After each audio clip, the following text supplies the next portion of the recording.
Unit 1 The last address of the Holy Prophet Muhammad sallallahu حضور صلی اللہ علیہ وسلم کا آخری خطبہ. عربی میں اس کو خطبۃ الوداع کہتے ہیں, ٹھیک ہے, اور انگلش میں اسے فائنل سرمن یا لاسٹ سرمن بھی کہتے ہیں. یہ خطبہ حضور صلی اللہ علیہ وسلم نے 6 مارچ 632 عیسوی میں عرفات کی پہاڑی پر جہاں جسے ارنا ویلی کہتے ہیں, وہاں پر حضور صلی اللہ علیہ وسلم نے یہ جمعے کے دن یہ خطبہ ادا کیا. اور اس خطبے کے بعد حضور صلی اللہ علیہ وسلم کی وفات ہوئی, تو اسی وجہ سے اس خطبے کو خطبۃ الوداع کہتے ہیں. مطلب اس کے بعد حضور صلی اللہ علیہ وسلم نے کوئی خطبہ نہیں دیا, اسی وجہ سے اس کو فیئرویل سرمن کہتے ہیں. All glory be to Allah. تمام تعریفیں اللہ کے لیے ہیں. There is no God but Allah. اللہ کے علاوہ کوئی عبادت کے لائق نہیں. God ورڈ کو اگر آپ دیکھیں اسے اسمال لیٹر سے لکھا گیا ہے, اس کا مطلب ہے دیوتا یا کوئی بت وغیرہ جن کی غیر مسلم لوگ جو ہے عبادت کرتے ہیں. یہ حقیقی اللہ کی طرف اشارہ نہیں کرتا. اگر اسے کیپٹل لیٹر کے ساتھ لکھا جائے تو پھر اس کی ٹرانسلیشن جو ہے اللہ کے نام سے کی جا سکتی ہے. اینڈ محمد صلی اللہ علیہ وسلم از دا پرافٹ آف اللہ, اور حضور صلی اللہ علیہ وسلم اللہ کے نبی ہے. روز دا کرائی from the hurt of the prophet, یہ آواز حضور صلی اللہ علیہ وسلم کے دل سے نکلی. یہ چیخ یا آواز یا پکار یا صدا بھی کہہ سکتے ہیں آپ. And mingle with the vast expanse of the desert of Arabia, اور عرب کے وسیع و عریض صحراؤں میں پھیل گئی. محمد صلی اللہ علیہ وسلم was born on Monday. حضور صلی اللہ علیہ وسلم پیر کے دن پیدا ہوئے. یہ بات بالکل واضح ہے, ٹھیک ہے, کہ حضور صلی اللہ علیہ وسلم پیر کے دن پیدا ہوئے. The 12th ربیع الاول. اب یہ بات جو ہے 12 ربیع الاول, اس میں اسکالرز جو ہے وہ ان میں ڈفرنس پایا جاتا ہے. بعض اسکالرز کہتے ہیں کہ یہ پہلی ربیع الاول کو حضور صلی اللہ علیہ وسلم پیدا ہوئے, بعض کہتے ہیں کہ دوسری ربیع الاول کو ہوئے, اور بعض کہتے ہیں کہ 8 یا 9 ربیع الاول کو پیدا ہوئے. تو اس میں اسکالرز جو ہے ان میں اختلاف پایا جاتا ہے. لیکن بعض علماء یہ بھی کہتے ہیں کہ حضور صلی اللہ علیہ وسلم 20 اپریل کو پیدا ہوئے, لیکن حضور صلی اللہ علیہ وسلم کی ڈیٹ جو ہے بالکل ایگزیکٹ ڈیٹ جو ہے وہ بالکل کلیئر نہیں ہے, ٹھیک ہے. تو ہمیں اس بحث میں نہیں پڑھنا چاہیے, لیکن بہرحال آپ کی انفارمیشن کے لیے میں یہ بتا رہا ہوں کہ اسکالرز جو ہے اس بات پر متفق نہیں ہے کہ حضور صلی اللہ علیہ وسلم 12 ربیع الاول 1, 2 یا 8, 9 ان ربیع الاول کو پیدا ہوئے. تو اسکالرز کو اس بات پر وہ ڈیوائیڈڈ ہے. The 12th ربیع الاول 12 ربیع 20th April in the year 571 AD. 20 April تقریباً یہ تاریخ بنتی ہے 571 AD. AD کا کیا مطلب ہے؟ AD اس وقت کے لیے استعمال ہوتا ہے جو وقت عیسیٰ علیہ السلام کے پیدائش سے پہلے کا تھا. اس کے الٹرنیٹیولی BC استعمال ہوتا ہے. BC کا مطلب ہے بیفور کرائسٹ, ٹھیک ہے.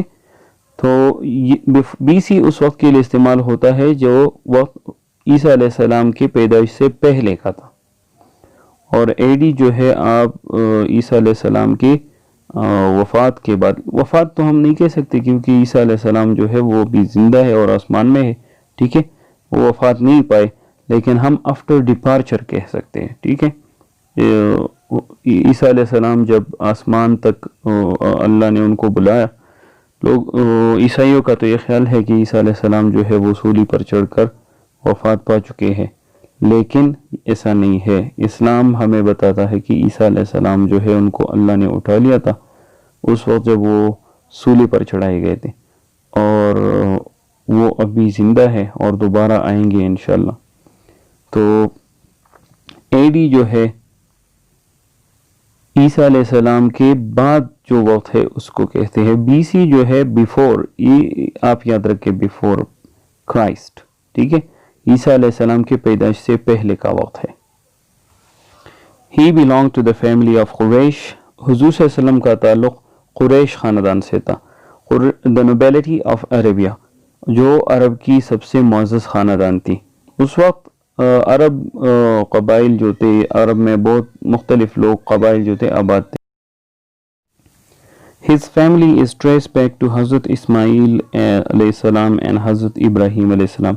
آپ صلی اللہ علیہ وسلم کا شجرہ نسب جو ہے حضرت اسماعیل اور حضرت ابراہیم علیہ السلام سے ملتا ہے. His parents died by the time he was 6 years of age. جب آپ صلی اللہ علیہ وسلم کی عمر 6 سال کی تھی تو آپ کے والدین وفات پا چکے تھے. آپ کی والدہ ایکچولی وفات پا گئی، لیکن اس سے پہلے آپ کے والد جو تھے وہ کچھ سفر پر گئے تھے اور ان کو علالت ہوئی اور وہ اسی سفر میں جو تھے ان کی وفات ہو چکی تھی. لیکن پہلے آپ کی والدہ جب آپ صلی اللہ علیہ وسلم 6 سال کی ہوئی تو آپ صلی اللہ علیہ وسلم کی والدہ جو تھی وہ بھی وفات پا گئی. His grandfather عبد المطلب، آپ صلی اللہ علیہ وسلم کے دادا عبد المطلب جو تھے took charge of him، آپ صلی اللہ علیہ وسلم کی ذمہ داری لی. But he also died soon، لیکن وہ بھی جلدی وفات پا گئے. Now the responsibility of looking after the Prophet صلی اللہ علیہ وسلم fell to his uncle ابو طالب. اب حضور صلی اللہ علیہ وسلم کی نگہداشت کی ذمہ داری جو تھی ابو طالب پر آ پڑی. He loved his young nephew dearly، آپ اپنے نوجوان بھتیجے سے انتہائی محبت کرتے تھے.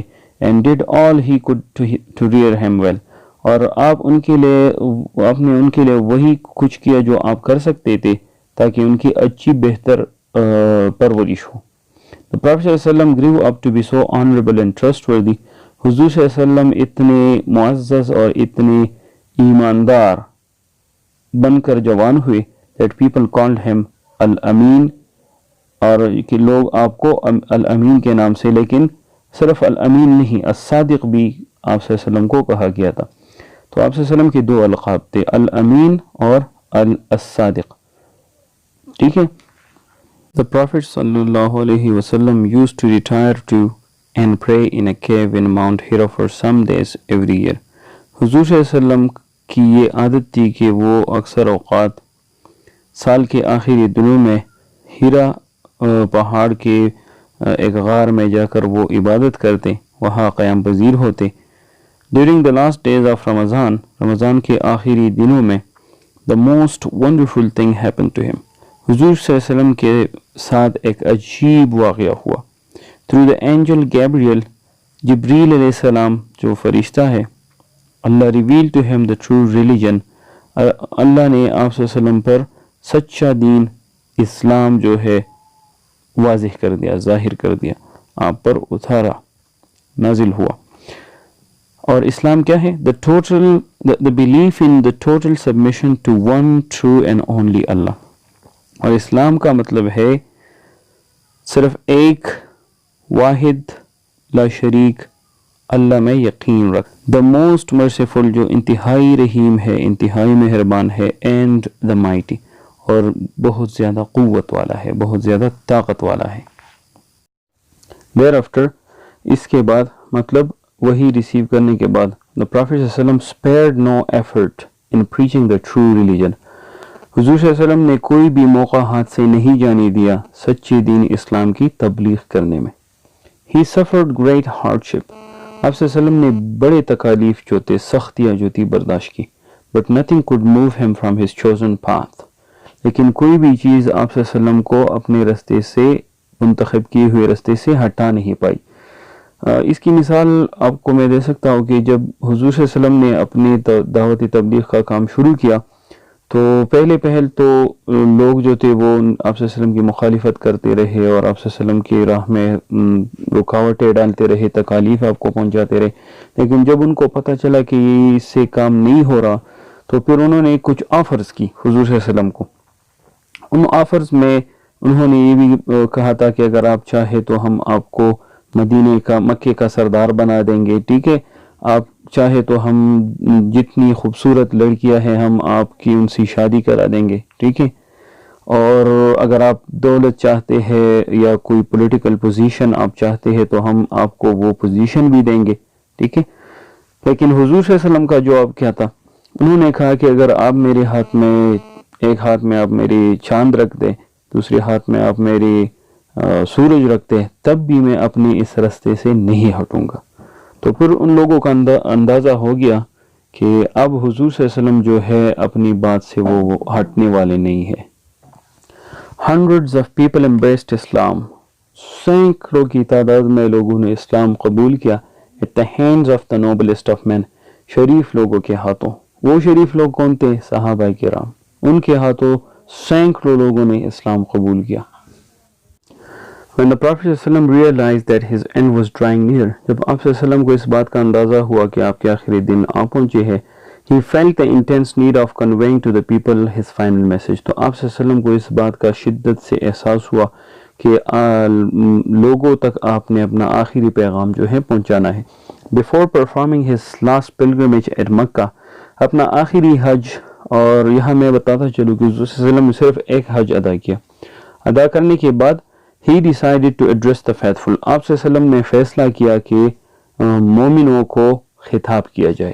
While riding on a she camel near the جبل العرفات، جبل العرفات کے قریب ایک فیمیل اونٹنی پر سوار ہو کر the Prophet صلی اللہ علیہ وسلم spoke these unforgettable words، آپ صلی اللہ علیہ وسلم نے یہ نہ بھولنے والے یا ہمیشہ یاد رہ جانے والے الفاظ کہے۔ On the 9th day of Zilhaj, Zilhaj کی 9ویں دن، to the assembled people، وہاں پر اکٹھے لوگوں کو آپ نے یہ خطاب کیا۔